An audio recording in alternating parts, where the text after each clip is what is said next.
ஹரே கிருஷ்ண பக்தர்களே, கிருஷ்ண உணர்வு மிக உன்னத யோகம், பாகம் 8, அத்தியாயம் 3, இயற்கை நியதிகளுக்கு அப்பால்.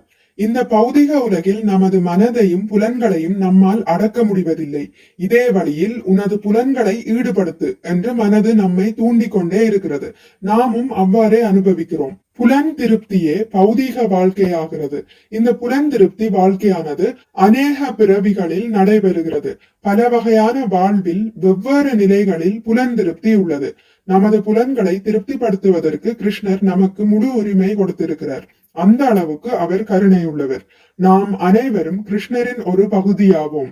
கிருஷ்ணரின் எல்லா விருப்பங்களிலும் நாம் சிறிதளவு பெற்றுள்ளோம். தங்கத்தின் சிறிய துகள் தங்கத்தின் எல்லா தன்மைகளையும் பெற்றிருப்பது போல நமது வாழ்க்கை கடவுளின் சிறிய பகுதியாகும். கிருஷ்ணர் புலன் நுகர்விற்கான இயற்கையான தன்மையை பெற்றுள்ளார். அவரே உண்மையில் அனுபவிப்பவர். கிருஷ்ணரே மேன்மையான அனுபவிப்பாளர் என்று பகவத்கீதையில் குறிப்பிடப்பட்டுள்ளது. அனுபவிக்கும் திறன் உண்மையில் கிருஷ்ணரிடத்தில் இருப்பதால் தான் நம்மாலும் அனுபவிக்க முடிகிறது. கிருஷ்ணரிடத்திலிருந்தே அனைத்தும் உண்டாகின்றன என்று வேதாந்த சூத்திரம் கூறுகிறது. எதிலிருந்து அனைத்தும் உற்பத்தி செய்யப்படுகின்றதோ அதற்கு பரம் பிரம்மன் அல்லது பூரண உண்மை என்று பொருள். ஆகவே புலன் நுகர்ச்சிக்கான நமது விருப்பம் கிருஷ்ணரிடமிருந்தே வருகிறது. முழுமையான புலனின்பம் கிருஷ்ணரும் ராதா ராணியும் ஆவார்கள். இளம் வாலிபனும் இளம் பெண்ணும் தங்களுடைய புலன்களை அனுபவிக்க முயல்கிறார்கள். ஆனால் இந்த மனோபாவம் எங்கிருந்து வருகிறது? அது கிருஷ்ணரிடமிருந்து வருகிறது. நாம் கிருஷ்ணரின் அங்க துணுக்குகள் என்பதால் புலன் நுகர்ச்சிக்காக ஆசை கொள்ளும் தன்மை நம்மோடு உள்ளது. ஆனால் நாம் நமது புலன்களை இந்த பௌதிக உடலில் அனுபவிக்க முயற்சிக்கிறோம். இதுவே வேற்றுமையாகும். ஆகையால் நாம் தவறான வழியில் செலுத்தப்படுகிறோம். கிருஷ்ண உணர்வால் ஒருவர் தனது புலன்களை கிருஷ்ணரின் தொடர்பில் ஈடுபடுத்துகிறார். இதுவே பக்குவமாகும். உதாரணமாக, உணவை கைவிரலில் எடுத்துக்கொண்டால் நாம் திருப்தி அடைய முடியாது. உணவானது வயிற்றுக்கு கொடுக்கப்பட வேண்டும். அதன் பிறகு கைவிரல் திருப்தி அடையும். அதே போல நாம் நமது புலன்களை நேரடியாக நுகர முயலாமல் கிருஷ்ணருடன் சேர்க்கும் போது, அவர் அனுபவிக்கும் போது நாமும் அனுபவிக்க முடியும். இதுவே நமது நிலை. கைவிரல் தன் இஷ்டம் போல் எதையும் உட்கொள்ள முடியாது. அறுசுவை உணவை கைவிரலால் ருசிக்க முடியாது. கைவிரலின் வேலை உணவை எடுத்து வயிற்றுக்கு கொடுப்பதே. வயிறு திருப்தி அடையும் போது கைவிரல் தன்னாலேயே திருப்தி அடையும். பௌதீக புலனுணர்ச்சியின் இயற்கை குணத்தை நாம் புனிதப்படுத்த வேண்டும். அதுவே கிருஷ்ண உணர்வு. கிருஷ்ண உணர்விற்காக நாம் புனிதப்பட்டு இருக்க வேண்டும். அது என்ன புனிதப்படுத்துதல்? நாம் எதையும் நேரடியாக அனுபவிக்க கூடாது.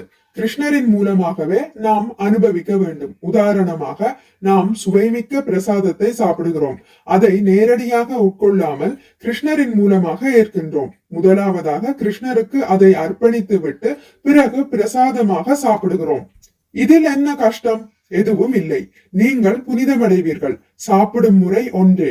ஆனால் நீங்கள் நேரடியாக உணவை உட்கொண்டால் பௌதிகமாக களங்கப்படுவீர்கள். அதை கிருஷ்ணருக்கு நைவேத்தியம் செய்து அதன் பிறகு உட்கொண்டால் எல்லா பௌதிக களங்கங்களிலிருந்தும் விடுபட முடியும்.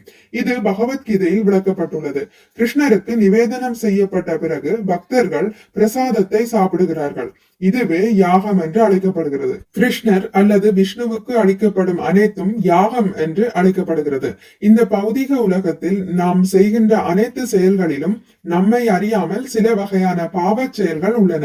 விருப்பத்தோடு நாம் கொல்லாவிட்டாலும் கூட தெருவில் நடந்து போகும்போது அநேக பிராணிகளை கொல்கிறோம். தண்ணீர் குடிக்கும் போது கூட நாம் கொல்கிறோம். தண்ணீர் பானைக்கு அடியில் அநேக எறும்புகளும் கிருமிகளும் கொல்லப்படுகின்றன. விளக்கை ஏற்றும் போது அநேக நுண் கிருமிகள் தீயில் எரிந்து போகின்றன. மாவரைக்கும் போது அநேக சிறிய கிருமிகள் கொல்லப்படுகின்றன. இதற்கெல்லாம் நாமே பொறுப்பு. விருப்பத்தோடோ அல்லது விருப்பம் இல்லாமலோ நாம் அநேக பாவ செயல்களில் சிக்கிக் கொண்டே இருக்கிறோம். ஆகவே யாகத்திற்காக படைக்கப்பட்டு மீதி உள்ள உணவை உட்கொண்டால் எல்லா விதமான களங்கத்திலிருந்தும் விடுபட முடியும் என்று பகவத்கீதை கூறுகிறது. அதை விட்டுவிட்டு கிருஷ்ணருக்கு அர்ப்பணம் செய்யாமல் தனக்காகவே உணவு தயாரிப்பவன் பாவத்தையே சாப்பிடுகிறார்கள். இதுவே நமது நிலை. அதனால் தான் மக்கள் பொதுவாகவே புலன்களை அடக்க முடியாதவர்களாக இருக்கிறார்கள் என்று கூறப்படுகிறது. அவர்கள் வாழ்க்கையில் பௌதிகமான உடல்களை அடைய நேரிடுகிறது. எனது அடுத்த பிறவி என்ன என்று எனக்கு தெரியாது. ஆனால் அடுத்த பிறவி வந்தே தீரும். நம் முன்னால் அநேக வகையான உயிரினங்கள் உள்ளன. அவைகளில் ஏதாவது ஒன்றாக நான் பிறவி எடுப்பேன். நான் ஒரு தேவனாகவோ, பூனையாகவோ, நாயாகவோ, பிரம்மாவாகவோ மாறலாம். வாழ்க்கையில் அநேக வகையான உருவங்கள் உள்ளது. அடுத்த பிறவியில் இவைகளில் ஏதாவது ஒரு உருவத்தை ஏற்க நேரிடும். இதை நான் விரும்பாவிட்டாலும் அது நடந்தே தீரும். உங்களது அடுத்த பிறவியில் ஒரு நாய் அல்லது ஒரு பன்றியின் உருவத்தை எடுக்க விரும்புகிறீர்களா என்று ஒரு சிலர் கேட்கலாம். நான் அதை விரும்ப மாட்டேன். ஆனால் இயற்கையின் சட்டம் கூறுகிறது, அதாவது இந்த உடலை விட்டு மேலும் இந்த உடலில் வாழ முடியாமல் போகும்போது எனது கர்ம வினைக்கு ஏற்ப வேறொரு உடலை அடைய நேரிடும். அது இயற்கையின் கையில் உள்ளது. இது மிக உன்னதமான மேற்பார்வையினால் ஏற்பாடு செய்யப்படுகின்றன. பிரம்மாவின் உடலை எனக்கு கொடு, இந்திரன் உடலை கொடு, அல்லது ஒரு அரசனின் உடலை கொடு என்று நாம் கட்டளை போட முடியாது. இது உங்கள் கைகளிலோ அல்லது என் கைகளிலோ இல்லை. அது மிக உன்னத அதிகாரியான கடவுள் ஸ்ரீ கிருஷ்ணரின் பிரதிநிதியின் மூலமாக தீர்ப்பு கூறப்படும். ஆகையினால் கிருஷ்ணரிடம் அழைத்து செல்லும் ஒரு உடலை தயார்படுத்துவதே நமது கடமையாகும். அதுவே கிருஷ்ண உணர்வு. ஹரே கிருஷ்ணா. இத்துடன் முடித்துக் கொள்கிறேன். இனி அடுத்த பதிவில் இதன் தொடர்ச்சி தொடரும். மிக்க நன்றி. ஹரே கிருஷ்ணா. உங்களுக்கு இந்த வீடியோ பிடித்திருந்தால் லைக் பண்ணுங்கள், ஷேர் பண்ணுங்கள், சப்ஸ்கிரைப் பண்ணுங்கள். நோட்டிபிகேஷன் பெல்லை அழுத்துவதன் மூலம் அடுத்த பதிவுகள் உங்களை வந்தடையும். பகவான் ஸ்ரீ கிருஷ்ணரை பற்றி கேட்டு மகிழ்வோம். ஹரே கிருஷ்ணா.